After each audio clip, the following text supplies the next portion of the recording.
Hi, everybody. Thank you so much for joining us and learning a little bit more about Unqork, as well as some of the use cases that the platform is being used for.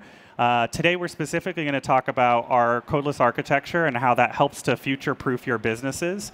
And Falarin's going to talk to you about some of those use cases as we go through. So I'm going to kind of jump us through a couple of slides and give you a bit of an agenda of what we're going to talk to today. But we're going to start off with a little bit of an overview of Unqork, get through some of the more kind of housekeeping items, tell you a little bit about our platform. And then I'm going to start to talk a little bit about what that chasm looks like between the business and then your engineering teams, and how Unqork as a platform is starting to connect that tissue together. And then also just a little bit about why Unqork, and then obviously the use cases with Falarin. So just a quick introduction of myself. My name's Christian Lewis. I'm a client director focused on the consumer and GSE practices here at Unqork. And I'm joined here by Falarin. Falarin? Hi everyone. My name is Falarin. I'm part of the digital strategy team in Goldman Sachs, and we fall under the engineering purview within Goldman Sachs.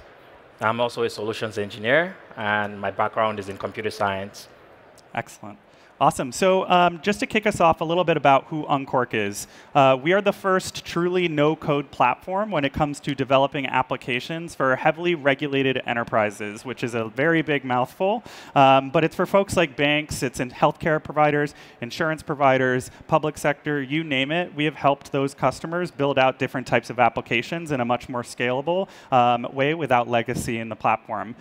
When you're using the tool, it's actually done through all drag and drop componentry that then configures to create any type of application that can be both front-end facing, but also headless as well. So as an engineer, it gives you a lot of access to different types of solutions that you can build out. And I'll talk a little bit about what that looks like from a value prop perspective in a bit. But more broadly, we obviously work within industries that are heavily regulated, and that means from a security perspective, you have to be able to trust the platform that you're on. And with Unqork, we are SOC 2 Type 2 compliant, Privacy Shield compliant, HIPAA compliant, you name it, we're under it, we're FedRAMP moderate. So as a platform, you can really trust the security protocols of it and also configure it towards how your business needs to use it as well. So getting into a little bit about the platform itself and how it looks and how it works. So as you're building your solutions, you actually start to drag and drop the different configurations from decision components to our ETL tool called our data workflow. And those configurations help you bring that application to life. And what's important to note is while you're doing it, you're actually not using any code. The code itself is in the Unqork platform. It's our responsibility. It's not your responsibility. It's all a configuration that you're creating. And what that means is over time, as we enhance the platform, introduce new componentry, introduce new features, you're actually going to benefit from that as an organization because your app is going to be completely backwards compatible. It will not break. In addition to that, you're also benefiting from all this new use cases, security, and support that you have from the platform going forward. So with that, obviously a much more visual IDE to build your apps makes it easier for your business teams to actually understand why you're building things, how you're building it, and actually gets them involved in part of the processes of developing those applications. So we see a lot of product and development people being in Unqork, understanding the configuration, creating types of templates to reuse, and it's really part of the value prop of bringing that chasm together, where typically it's hard to get the requirements directly into the use case. So couple of benefits that come from that. Given the codeless architecture that we have, and the fact that we are a SaaS platform, there is lower cost of maintenance overall. It's a full stack that is being provided to you to help you develop your software, which means it's got our database of MongoDB. It's your the cloud provider, which is set up for the team. And then when it comes to the overall ownership, because you're no longer having to make those costly upgrades to get on the latest version, you're also planning for the future, in addition to having a much smaller engineering team needed to develop those applications. Now, because it is visual and because we have a very robust SDLC toolkit that sits inside the platform, it also means that you're going to see a lot less bugs when it comes to developing that solution for your business. And those types of apps can be anything from all client lifecycle management applications with front-end UIs. It could be fully back-end services, say you're replatforming end-user computing apps. It can even be risk management tools and whatnot. So there's a lot of places you can go into. And with this open standard, you're also making sure that you're avoiding legacy in the future. So I'd like to take a little bit to bring us over to a more focused kind of conversation around how Folarin and his team are using the platform. So in general, I'll hand it over to Folarin real quick to talk about some of those use cases, how he's using Unqork first off. So, Folarin. Thanks, Christian. So I know we're mostly engineers, and a lot of times we have the engineering mindset, right, where we want to build products, that are very efficient, we want to solve problems. But one of the things we realized within my team in digital strategy was you cannot measure, you cannot fix what you can't measure. So we looked into our software spend across the firm, and one of the things we realized is that there was no enough governance to actually capture what we spend in terms of software cost. And so one of the reasons we decided to go with Unqork and use the platform was because there was really low cost of maintenance and actually building on the platform. One of the things we did was we created a fully digital platform where engineering developers can go in if they need a software for a particular use case. They can actually go in and put in a request, which flows into different governance body, and that request is actioned, and that's one of our use cases that we have. One of the things I would say that we decided to build this platform on Unqork is the reusability, right? And currently we're looking to actually have a separate version. And with that, we basically can take the same components and reuse those components without having to start from scratch or hire a full stack developer. And mind you, this was done with just a team of 2 individuals, which we went through the bootcamp initially, and we've built various applications. And the future part of this is we're building more applications where other engineering teams can leverage. They basically can take modules that we've built and actually work on those modules and customize them to actually solve their own problems. Yeah, so obviously there's a lot of opportunity in the space of how you're building. I'd love to kind of hear from you how you're thinking about more broadly the usability of the platform and the types of complexity of use cases that you think you can tackle with the tool, given you've already got kind of your success in this first use case.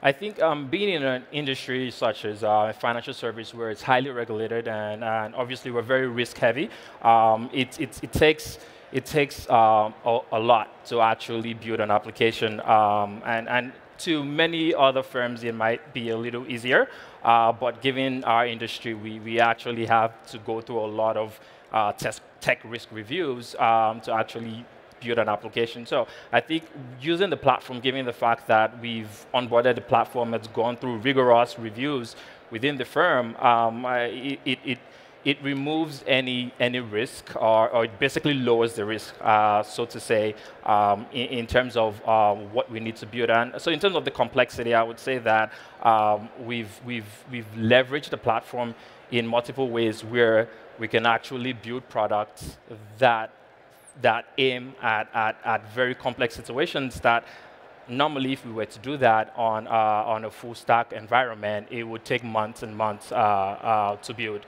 And that's one of the reasons that we went with the platform. Yeah, and speed to market is typically something we hear from a lot of our customers. Usually it's about 3 to 10 times faster in the process of developing your apps. But it doesn't mean that this is all being done kind of on the loose. The platform itself has a pretty robust SDLC toolkit. So typically when we deploy for customers, you're getting at minimum 3 environments with your lower and your production environments, of course. And through that, we also have a toolkit, which interestingly enough, our platform is it's Turing complete. We've essentially built a lot of the capabilities on our SDLC toolkit using Unqork to do so. So everything from promoting our apps between environments to running testing across those different applications with the testing harnesses that you've embedded in your development can be done. And additionally, you can even expand that into your organization as well. So say, for example, you wanted to integrate with your CI/CD pipeline, you can do that. We're all API enabled. So we have a pretty robust way of connecting with the broader parts of your organization and making sure you're fitting that governance structure, both programmatically but also with the platform itself. So I guess, Folarin, I'd love to hear from you kind of what you're thinking about what's next and how to use the platform, because I think that's one of the bigger challenges is that you can build anything with it, but where are you kind of thinking as a team? I think one of the things we're looking to is to actually onboard more of our developers. to take the boot camp because the time to market using the platform is really amazing because there's a very low barrier of entry using the platform. And so the next step for us is, like I mentioned earlier, where we actually build more modules that can be leveraged across all engineering partners at the firm and customize those models based on their use cases. So we provide solutions based off that. So if you're from legal or compliance or even investment banking, you can actually kind of come in, browse through our modules, and kind of plug and play. And one of the other things I would mention is also the integration part of it, right, where we actually integrate with our internal APIs. I think that was a major roadblocker initially, but I think having that on the platform has been really helpful, where you can actually plug and play, you can pull in data from different sources, and you can actually post data. So with that said, I think it opens up the platform for more usability in the firm, and more engineers actually start to look and use the platform. Definitely. And I think one of the major things about our platform and the flexibility of how you can start to develop is that you obviously are hearing some use cases that are potentially internally facing, and many times our customers are also doing external customer-facing types of apps as well.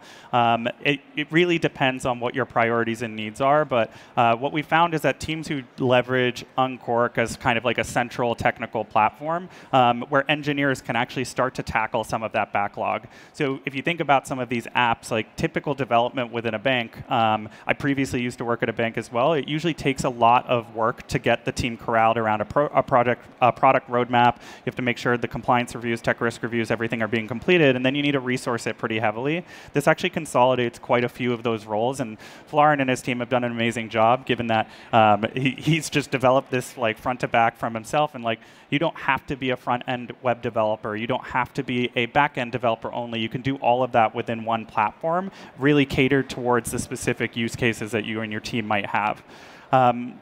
So with that, I think overall we're happy to kind of chat with folks and hear from you about potential use cases that you might think for to be moved over to our codeless architecture. And I really want to thank Florian, of course, for joining us today.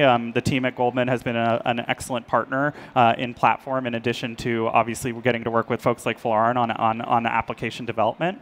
I know we have about 2 minutes and a half or so, so we'd love to open it up to any questions from folks, and happy to get into those questions.